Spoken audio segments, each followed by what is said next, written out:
Hello everyone, I'm Woman International Master Knarik and I'm using chesswithknarik.com website for recording this video.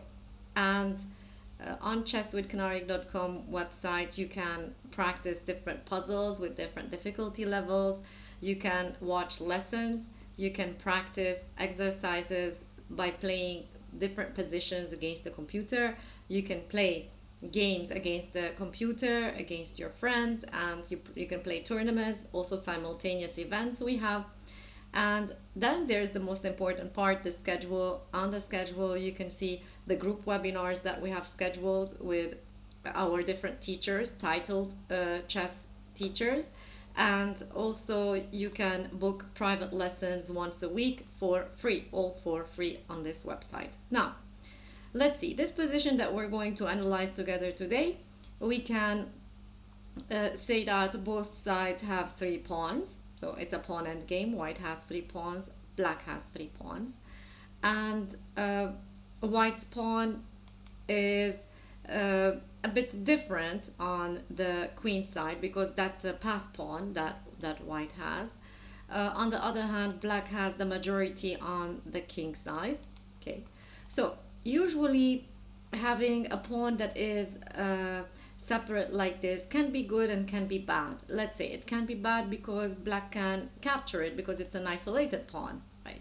But it can also be good because it's a passed pawn that is a distant passed pawn. It's very far from the king side pawns. What does this mean? This means that this pawn can allow us to gain time and win the black pawns when black king is busy capturing that pawn. So here, what can we play?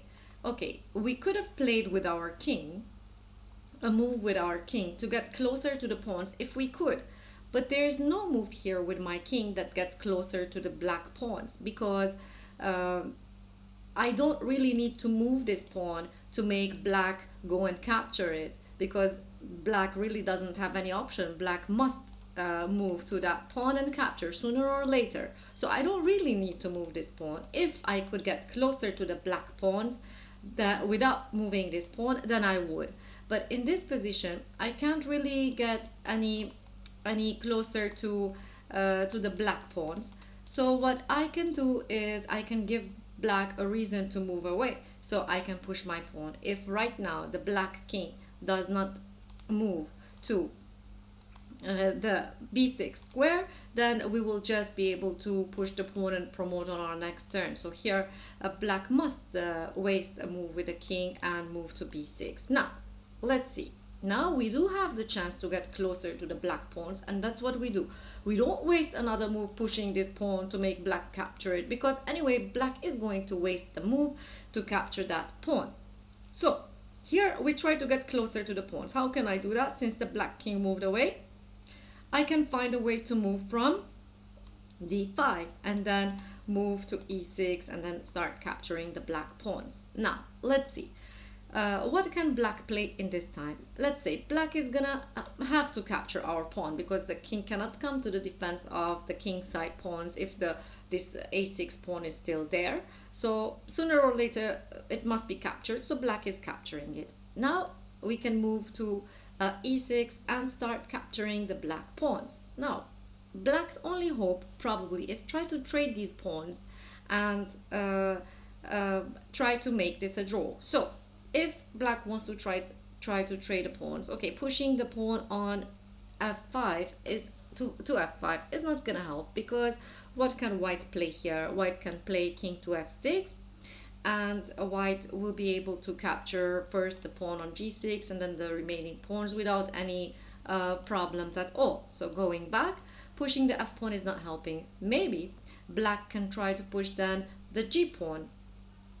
If black pushes the g pawn, it's true, black gets some chances, but if white plays in not a correct way, for example, if white captures, it's true, this will end in a draw and white is not going to be able to win this. Here we must move to try to capture the black pawns with our king, and black is going to again trade the last pawn that we have, and of course pushing this pawn is not good because then black is gonna promote way before us. If we push, black is promoting, our king cannot stop this pawn, definitely not.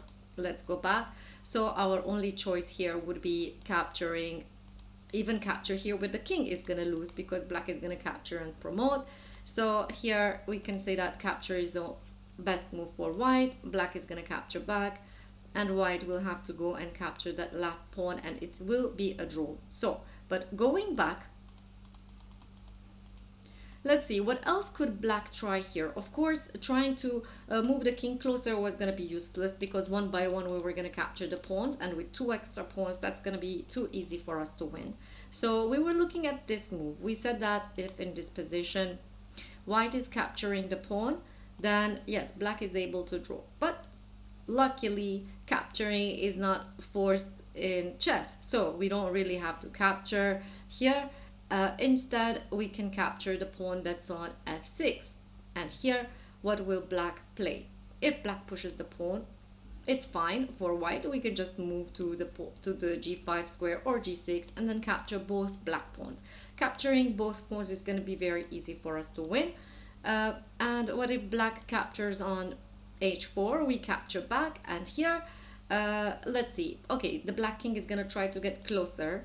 And of course we're going to capture the h pawn. Now it is a bit tricky to have a rook pawn, and it doesn't always win, and most of the times it is a draw. But the idea is this, that if our king is able to move to one of the key squares, which are g7 or g8, then we will be able to win this endgame, promote our pawn and win. Well, if the black king doesn't allow us to move to g7 or g8 by, for example, getting to the square f8 before we get to g7, then this is going to end in a draw. But we can see that here it's white's turn, and it's going to be very easy for white to move to a key square, which is g7. By moving to g7 now, we have guaranteed that we are pushing our pawn and promoting in the next moves, and there's nothing that black can do to stop us from promoting. So going back, we can say that having a distant pawn allowed us to gain time, and we sacrificed that pawn to allow our kings to capture the king side pawns. We sacrificed the queen side pass pawn, it's a distant pass pawn, and we were able to win the king side pawn and promote. Of course, black tried to trade. That's the only chance that black has. They can try to trade the pawns that are on the king side, but of course white doesn't have to allow that to happen.